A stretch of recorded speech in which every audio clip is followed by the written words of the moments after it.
Let's get a bit more on this because Rolf van Dick is a professor in social psychology at the Goethe University in Germany. He joins me now for more. Many thanks for joining us, Professor. What do you think this leader is trying to do? Do you think he's just tapping into a growing anti-refugee sentiment in Germany? Yeah, I wouldn't say it's a growing antipathy against foreigners in general. We had a similar situation 20 years ago with more than 800,000 refugees coming from former Yugoslavia, and Germany coped very well with taking in these refugees. But Frauke Petry, as the leader of the AfD, is extremely national conservative, and now she is showing her real face. And I don't think it is a general opinion of the German majority. We have had incidents involving refugees and sexual assaults earlier in the year.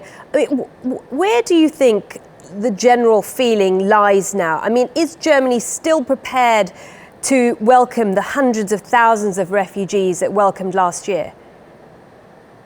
I think we see two aspects of the German population. On the one hand, yes, we do see terrible things like attacks against asylum homes almost every week.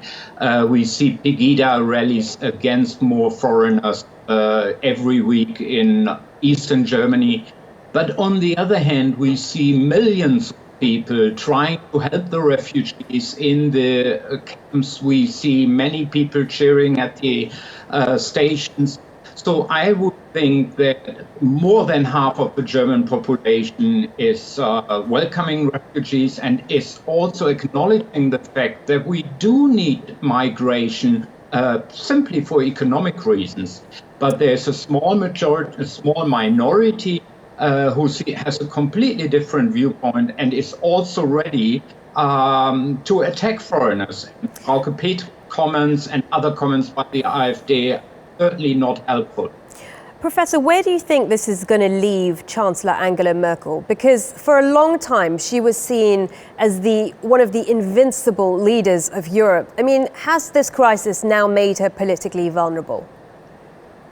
I think Angela Merkel is under enormous pressure to find a European solution. I think the European countries need to agree on how many foreigners will be distributed and how the refugees will be fairly distributed.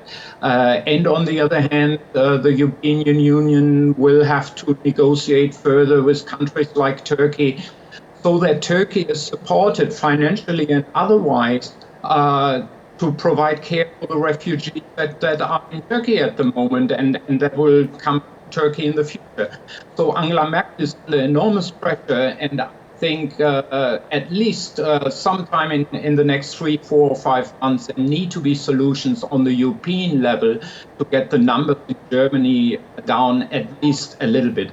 Okay, Professor, many thanks. Rolf van Dick joining us from the Goethe University in Germany. Many thanks.